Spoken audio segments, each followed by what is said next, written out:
Hello everyone, welcome to this news hour on Equinoxe television live from my headquarters in Cameroon's economic capital Douala. I am Bable Jonathan. Inhabitants of Ndu hit the streets of that part of the Donga-Mantum division in the crisis-hit northwest region of the Republic of Cameroon, protesting over the killing of two villagers in Bibgo village. They marched to the Ndu divisional office urging the administration to take action to stop such atrocities by armed civilians in their areas of residence. And the news out of the Republic of Cameroon: transport by air, land and sea suspended in Tunisia as hundreds of thousands of state employees embarked on a 24-hour strike action demanding for better pay amid soaring inflation.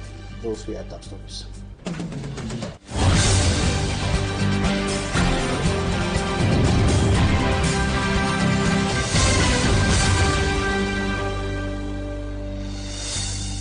We begin this newscast in Ndu in the Donga-Mantum division, crisis-stricken northwest region of the Republic of Cameroon.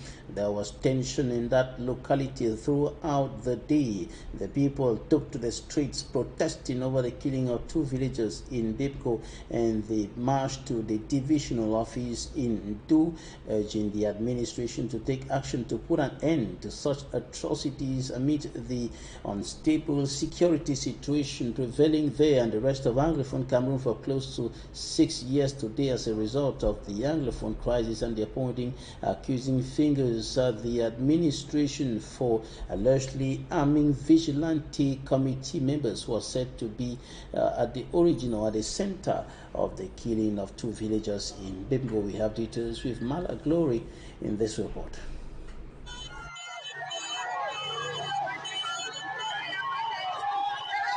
With peace plans and placards crying for help, the natives of Mbibgo, Mbongo and Basse marched the streets of Ndu with the corpses of two villagers killed by unidentified communities this Thursday morning. In tears, the people moved to the divisional officer to seek solutions to their predicaments.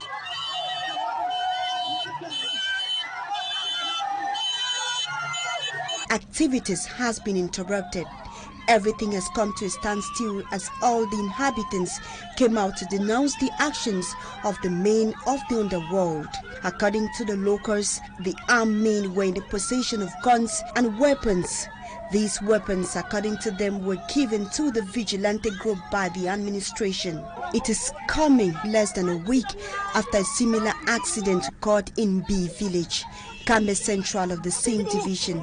At least 4 heavily armed men attacked the village, shot and left several people wounded. They made away with huge sums of money and several material damages.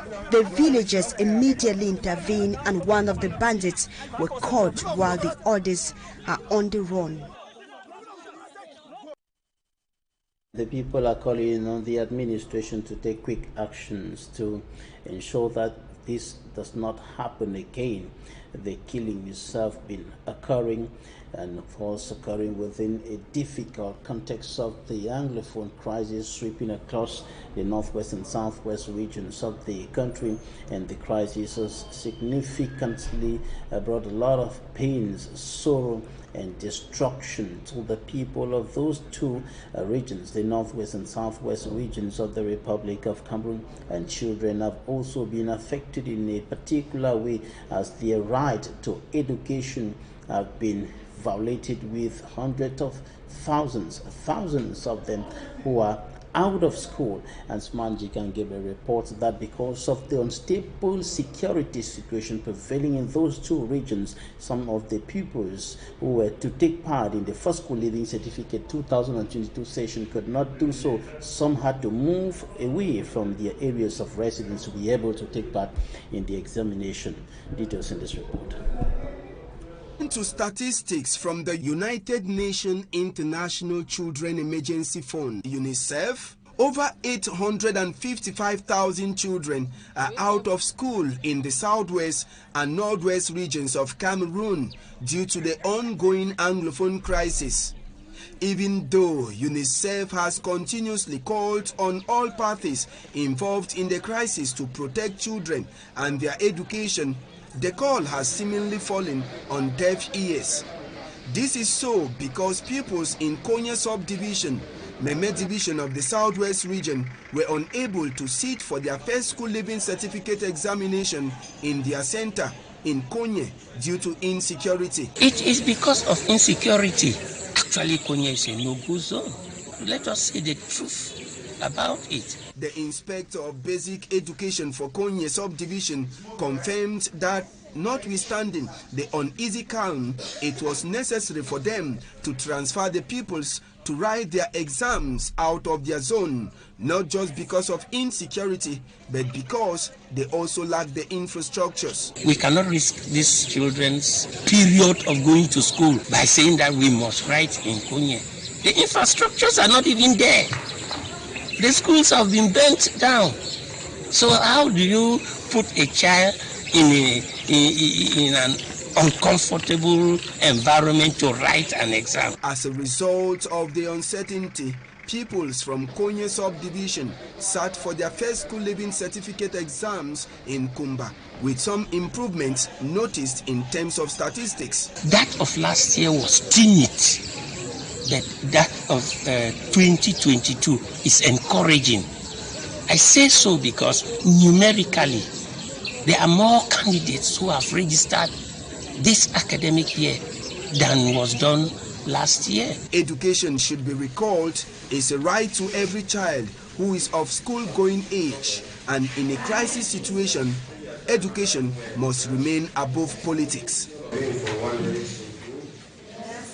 Besides other factors including corruption and embezzlement, the Anglophone crisis has also been hindering development in several parts of the two English-speaking regions of the Republic of Cameroon. And we're going to show you in the report coming up next the deplorable state of the road linking Mabeta or leading to Mabeta in the Limbe, in the southwest region of the Republic of Cameroon. And the contract for the construction of that road was awarded since 2017, but till date the road is in a deplorable state. Sumanji Kangebre has more.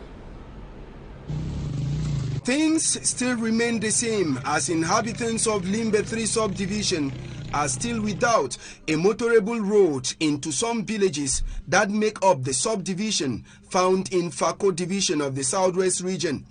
The stretch of road from Manoa Bay to Mabeta in the Limbe 3 subdivision is a thorn on the flesh of every inhabitant. After the passage of Equinoxe television some months back, immediately it was reported that the contractor of the roads was replaced and work was due to commence. Little did the people of Limbe 3 subdivision know that the same contractor who couldn't complete the road used the name of his junior brother and company to tender for the rehabilitation of this stretch of road. The last time we came out, they said the contract had been withdrawn from his hands and given to another contractor, but we realized that it is the same person that is still having the same contract and has deliberately refused not to do this particular. We don't know what is actually happening. Tomorrow it will be that the Cameroon government does not do things for the people. But I guess this is a fellow Anglophone that was being accorded this particular word. Is this not mere wickedness? Unfortunately, work has still been abandoned, making it very difficult for those who work here to reach their offices. The government should really look into this particular issue because we are suffering here. I was coming all the way from Manoa Bay right up to Mabeta where I am standing. It was not an easy task.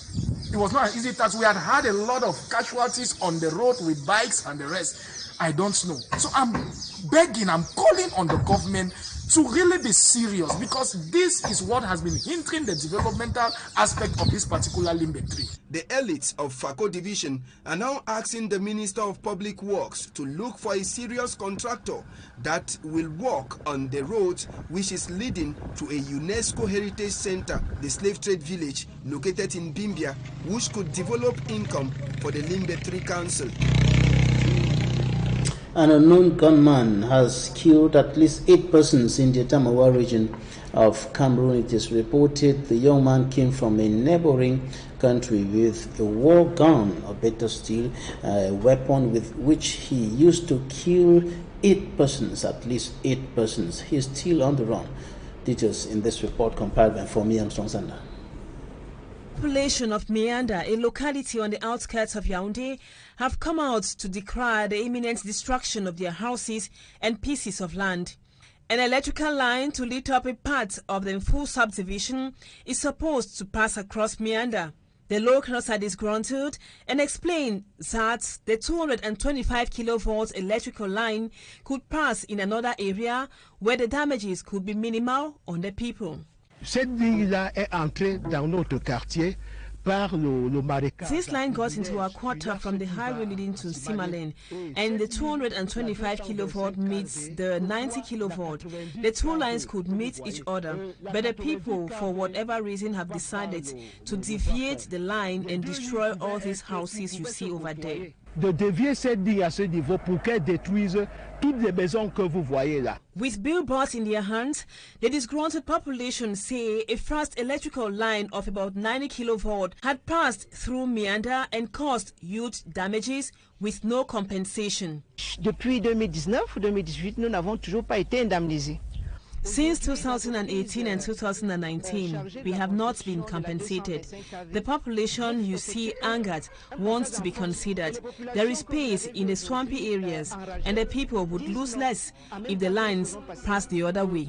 Il y a de l'espace dans les bas-fonds et l'État perdra moins en passant par les bas-fonds. Over 30 houses are to be demolished in Mianda, plus farmlands which will also be destroyed. They're saying the compensation rate is very low and the people depend on their farmlands to feed their families. The locals in Mianda have called the attention of the Minister for Water and Energy, and why not the President of the Republic, to their plight. Au Cameroun, partout on a des problèmes.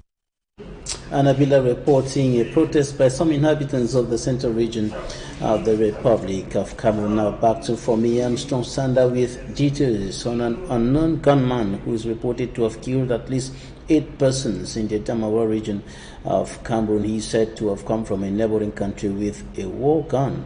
He is still on the run. Details in this report. The killer gunman, whose origin the senior divisional officer for the Vina division, Yves Bertrand Awomfak, attribute to a neighboring country, shot 10, killing 7 and leaving 3 others severely wounded in the Jawan surrounding villages of the Vina in the Adama region of Cameroon on the 13th of June 2022. Il s'agit donc d'un jeune homme vraisemblablement d'origine Bororo. The gunman is a young man, physically of the Bororo origin, from a neighboring country and carrier of a war gun. Un rebelle venu du pays voisin.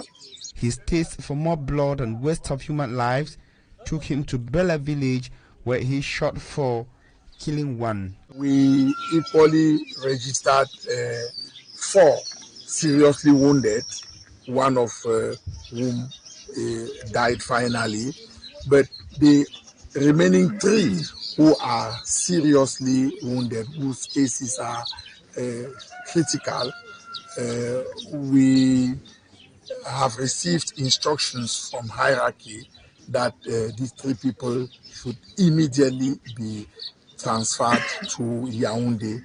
Helpless, Lucas and Bela village say they called for the forces of law and order to no avail, and their attempts to hunt the gunman left them with more casualties. The gunman, according to them, asked for no money, took no hostages, no properties, but shot at any individual or groups of persons he saw. On this day consecrated to the rights of children, we're going to take a look at issues surrounding the rights of children in Cameroon and the rest of the African continent. In most cases, the rights are violated in one way or the other as a result of ignorance and also poverty. These are some of the factors that are highlighted as enabling factors favoring the violation of the rights of children. Details in this report by Annalena. June 16, a day set aside not only to celebrate but acknowledge that the African child is exposed to several vices. Child abuse and other violent treatments such as rape, malnutrition and even physical torture are some of the impediments to the progress and growth of the African child. Dr. Mia Folinda is a pediatrician. She says cases of child abuse are alarming as at least one child raped by a close family member is brought to the hospital on a daily basis. She calls on parents to take their parental responsibilities seriously and protect their children. Les enfants sont exposés aux maltraitances dans leur propre famille. On est vraiment surpris de constater que c'est beaucoup plus dans l'entourage de l'enfant. Children are exposed to several malpractices within the family milieu. We noticed that it is in the family that several rape cases are recorded. So it is important a child knows his or her rights. We are here today because we want to sensitize the children. They should know that anything done on them which is not correct should be reported to the competent authorities. It is not because you are a parent that you have a certain connection with your children. Most times in rape cases, the child prefers to open up to us, the doctors, than even to their own parents. Pose le problème, mais on se dit que c'est un enfant. Dr. Kamgap Theophil is a pediatric surgeon and director of the Dog Party Protestant Hospital. Il faut que des parents n'abandonnent pas leur rôle de parents. Accoucher un enfant n'est pas... Parents should not abandon their role. They should not desert their roles as a protector to their children. It is not enough to give birth to kids, but we should take care of those children. Et des child abuse, c'est-à-dire des maltraitances sexuelles. Parfois, c'est des enfants qui sont même abusés par des enseignants, des répétiteurs. He cautions that children have great retentive memories and every maltreatment a child is subjected to affects him or her adversely an entire lifetime. Il m'arrive d'avoir des enfants en consultation qui ont peur de se déshabiller. The Day for the African Child was instituted in 1971 after hundreds of children were massacred in Soweto, South Africa, as they protested to be taught in their local language. Children's rights such as the rights to education, health, shelter and the right to refuge and protection must be respected by parents, the society and the state. Être parent, ce n'est pas avoir couché un enfant et le laisser. Ce n'est pas être géniteur, non. Il y a une différence entre un géniteur et un parent. Un parent, c'est prendre l'éducation de l'enfant.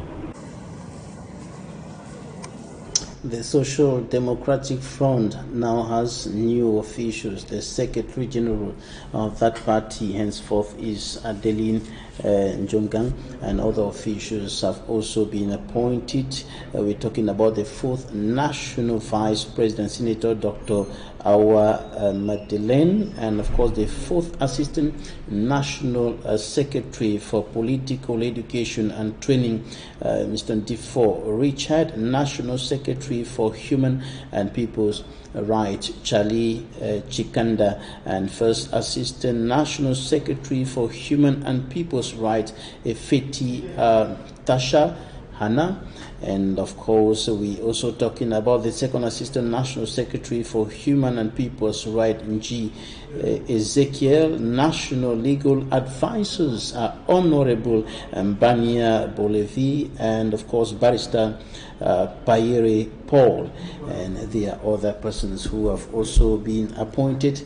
And of course this information was made public today by the National President of the Social Democratic Front, John Fundi, who granted a press conference today in the nation's political capital, Yaoundé.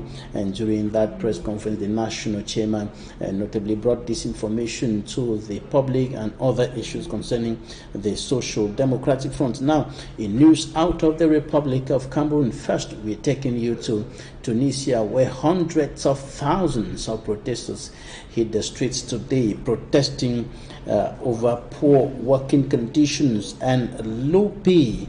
And of course the protests brought to a halt land, sea and air transport and other services, especially government services, in that country as hundreds of thousands of state employees embarked on a 24-hour strike action demanding for better pay amid soaring inflation.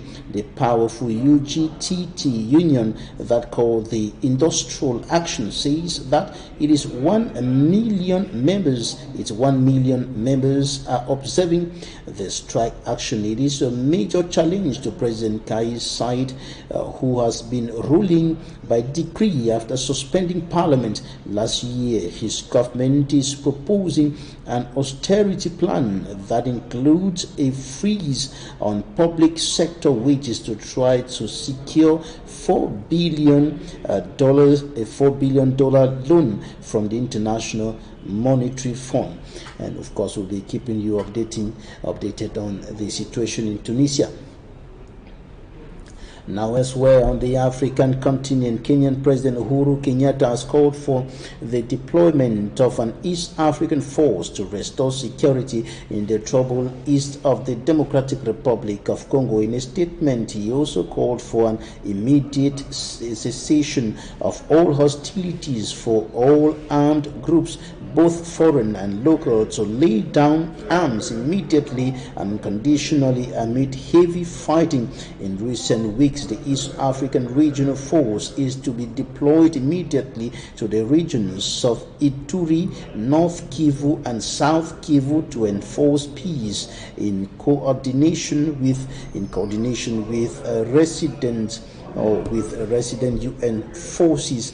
And of course, he added that a meeting of commanders of the defense forces of East African countries on Sunday in Nairobi should finalize preparations for the deployment, and the decision to establish the regional force was made in April as President Kenyatta, the current East African Community Chairman, hosted regional presidents over the Democratic Republic of Congo crisis that also threatens neighboring countries. And the East Africa regional bloc is the ESC is made up of 7 countries: Kenya, Tanzania, Uganda, Burundi, Rwanda, South Sudan, and the Democratic Republic of Congo. More than 100 local and foreign groups operate in South Kivu, North Kivu, and Ituri, and have destabilized the wider region for more than 2 decades. And that's it for the first part of this newscast. Talking Point is up next.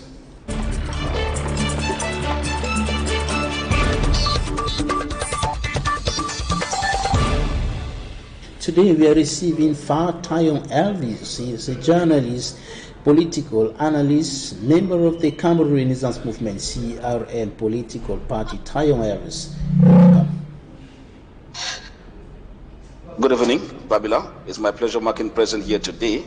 Of course, greetings to Professor Maurice Kamto, the national president of the CRM party, as well as His Royal Majesty Dr. Fomiki Waters and the people of Gunuko village, and specifically to those who are languishing in the various detention centers for no crimes committed against the state.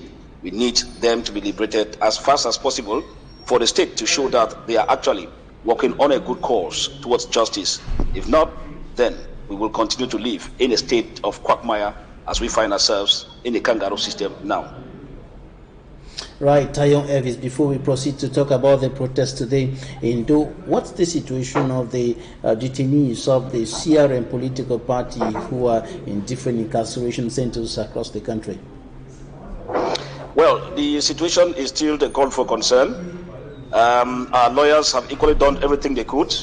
They have followed all legal procedures to ensure that these persons who were on a peaceful protest be liberated, first because they were on a just cause of saying no to the war in the Northwest Southwest, talking about no to corruption and other vices. Yet we find out that they were equally arrested and thrown into the various detention centers. Of course, you know that the battery of lawyers for Cameroon Renaissance Movement have equally been carrying one procedure to another, and all we get from the government are a series of adjournments, which is equally showing that the government is playing a ping-pong game and not willing to let the militants go. In the same light, we've equally been pressing hard to see that not just our militants who are incarcerated should be let go, but also political analysis. it should be able to think about some of those from the English expression who are equally locked up for reasons yet to be known or terms as political reasons, to equally be set free and for discussions get towards a lasting peace for the two restive areas be put in place. All of this have definitely fallen on deaf ears by the powers that be. All right, Tayon Evis, let's now go to Ndu Tongamantum Division of West Region of Cameroon. You saw the people on the streets today protesting over the killing of two villagers in Dibko village. What's your reading of that situation? Well, the reading of that situation is to tell you that things are falling apart. It is equally to tell you that justice system has a problem in the country. It's equally to tell you that the administration is equally lagging behind when it comes to providing lasting security to the areas that are heavily affected. You would bear with me that before the protests, we've had skirmishes of reports on one tribal action facing another, and because of that, we've had reports against herdsmen and farmers coming together and of course clashing on several cases. Of course, you understand that these issues are not taking place without the knowledge of the administration in place. They are fully aware. We understand that some months back, it was a tale of Menchum, where herdsmen and farmers were equally at loggerheads.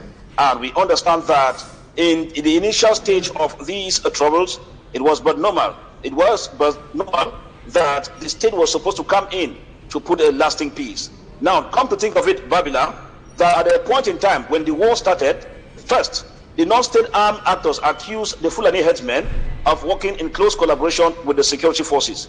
Now, the tension was reached. Government did not come in to solve what was expected to be as a solution. They relaxed a bit. When they relaxed, the worst of it now was another issue of the arming of vigilante group members. We understand what happens in Mendankwe.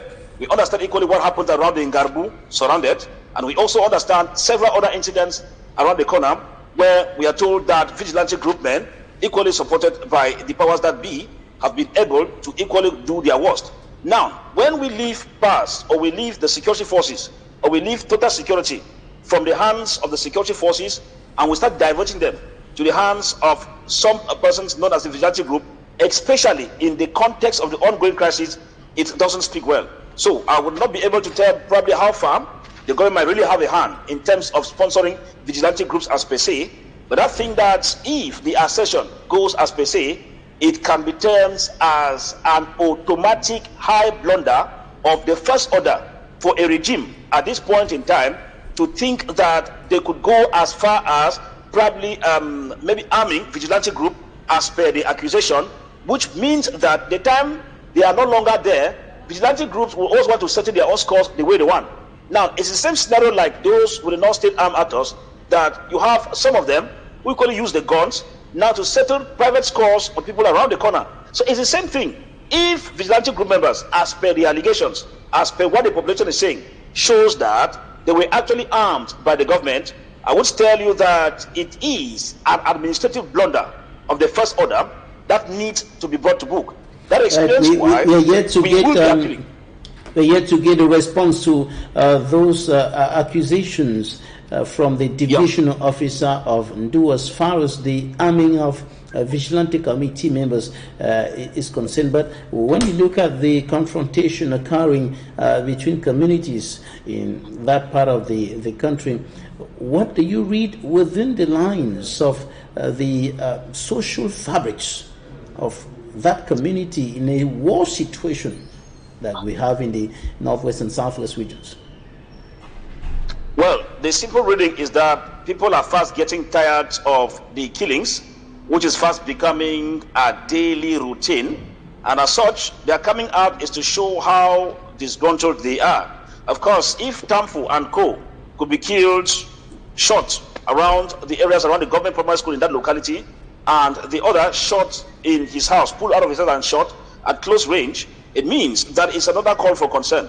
And you understand that while they are still working probably with the accusations they are putting forth, but we think that it is a signal that the population is fast getting tired of the killings. They are also getting tired of the differences in terms of tribal lineage, maybe between Fulanis, Bororos, and the villagers, which we think that the state must come in we have disarmament commissions, we have different structures in the government who must take their responsibility as far as ensuring that the tribal division that we are facing within the context of Cameroon now should equally be set aside for peace to reign. It is a call for concern, I must admit, and I think that we'll be expecting the officials and the governor of the Northwest region surely to react firmly on that, so as to bring an end to these attacks from the Bororos, or they call it Fulanis, and the Christians, which we will not want those things to escalate, because at the end of it, peace will be the watchword.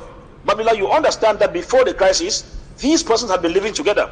Now, you understand that the Fulanis themselves had their areas of grazing. It's true that we had some minor grazier conflicts between Fulanis and the farmers, so to say, but it was not very preoccupying as per se. Now that people will come in, they are not, because from the accession, we are still fighting out on the ground. Now, if they were not what you call amber fighters who have arms, if they are militias who are having arms, it means that the government has another move to put in place to find out who are these militias who have guns, because if militias have gun, amber fighters have gun, it means that we have two factions now who have guns, and means automatic rifles. It means that the security forces too will be having two sets of people to attack. It is really a call for concern. And I think that I know, and I think that the Jews should ask on that. As you rightly indicated, these people have been living together for several decades. And the question now is, what's provoking the friction? What is provoking the friction between the people?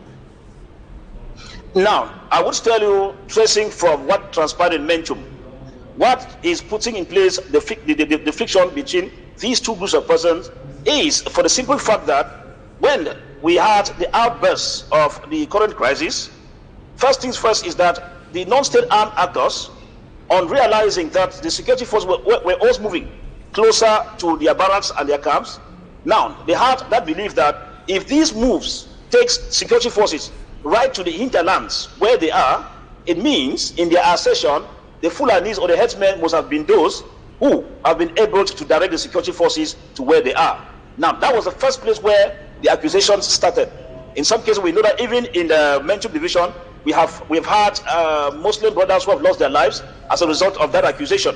Now, on the other hand, we also realize in the same Menchum that is also an aspect that can cut across, is the fact that another part is that the security or the administration also felt that they could now use these herdsmen who knows, or rather who have an idea and a mastery of the terrain during their grazing activities, to equally help them show the hideouts of these non-state armed actors. Now, it's still another polemics, because at one point in time now, the non-state armed actors saw the Fulanis as collaborators to the state. So you could imagine this is where the genesis comes in. And so this one is accusing this one, and this one is accusing this one of collaborating with the government. So at the end of it, we can now see that the explosion of these is what we now find today, whereby we will have non-state armed actors who will move to an area. Probably they killed one or two of the Fulani headsmen, or the Alajis as we call, and then the Fulani headsmen too will not want to stay quiet, because they say their lives too are in danger. So in the course of wanting to fight back, they too take on upon retaliation, which most of the times too, we have some of them also working with the local administration in order to assist them stamp out the presence of the non-state armed actors who have been a menace to their grazing activities. So because of these scenarios, we now find ourselves where we are, which is a call for concern that we need to get back to the drawing board, and the government must champion that course, that we get to the drawing board and find out why did we leave that harmony between farmers and graziers now to an issue of gun battle between both parties. Of course, you understand that. Now, I want us to look at the consequences of these on the already unstable security situation prevailing there and across the rest of Anglophone Cameroon. Well, the consequences are devastating, and they are weighing more on the poor civilian population that I must admit. If you come to my area in Momo Division, we talk about the localities of Acha, we talk about the localities of Tuambe and the Tugi. Now, what happens is that most of the times in the cattle market, gunmen, said to be Fulani headsmen as well, always arrive there to waylay the victims and of course take away whatever they have in terms of monies and whatever the case might be. So you now realize that it has now metamorphosized. Now, if some of these Fulani headmen are able to hold guns as per se, it therefore means that they have been able to have another supply route. Now, we might not be able to ascertain whether they were actually supplied to them by the government or not. But the main issue is that they now have weapons, which sometimes they are not only using it now to sometimes attack the civilians, but also to carry on with acts of banditry. I talk about a situation which I know very well in Tugi area in Momo division, where bandits themselves, of course, it has been a call where the villagers have been mobilizing to see how they could track down these Fulani headsmen. Now, the same scenario here, as it escalates, what we find on the ground is that insecurity increases, and now score settling becomes the order of the day as one of the devastating negative effects of this particular sad scenario.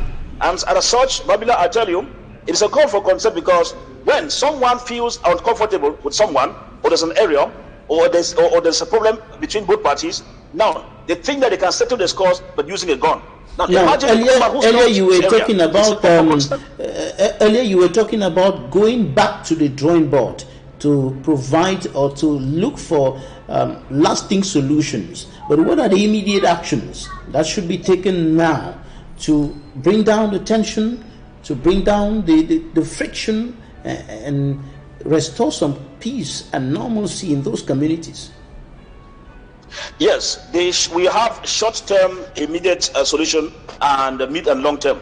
Now, what is required as of now is the fact that the powers that be around those areas, be they at the level of the divisional officers, the senior divisional officers, and the governors themselves, must be able to get to the Ardos and the traditional rulers in those areas.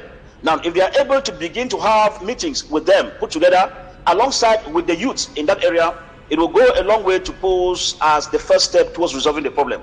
The next thing is that if the accusations levied against the administration that they are equally arming vigilante group is true, then the government will need to disarm all the vigilante group members, because from every indication they might be using these weapons now for other reasons other than the reason in which it was intended. So if these two things are put in place urgently, it will go a long way. And if they begin to put this, it means that the intermediaries or the interlocutors must be persons of moral standing. If you take, for example, someone who is known to be at the center of the suffering of the people, and you tell him to lead that kind of commission, the commission fails on arrival. It means that persons of goodwill who will be accepted by both the Fulani community or the Muslim community and the Christian community must be engaged by the administration. And I think that overall, to solve the problem will be for the powers that be to put in place an inclusive dialogue. Because I will tell you, Babila, what we are finding out between the Fulani headsmen and the civilian population in Du is as a result of the ongoing crisis. So it did not start today. It is an illness that started somewhere on the part of the body. It was neglected, and later on metamorphosized now to other areas of the body, as now it's giving us the different ailments we now have. And so something needs to be done. If not, we will not be able to support the fact that we will keep losing persons day in, day out as such. Right, Tayon Elvis, political analyst, member of the Cameroon Renaissance Movement, CR and political party. Thank you for your time. Thanks very much. It's my pleasure being here. Thanks, dear viewers, for staying with us. That's it for today's edition of the 6 p.m. newscast on Equinoxe Television. In about 20 minutes, Duval Fangwa and his guest will be here with Equinoxe Soir. Stay tuned.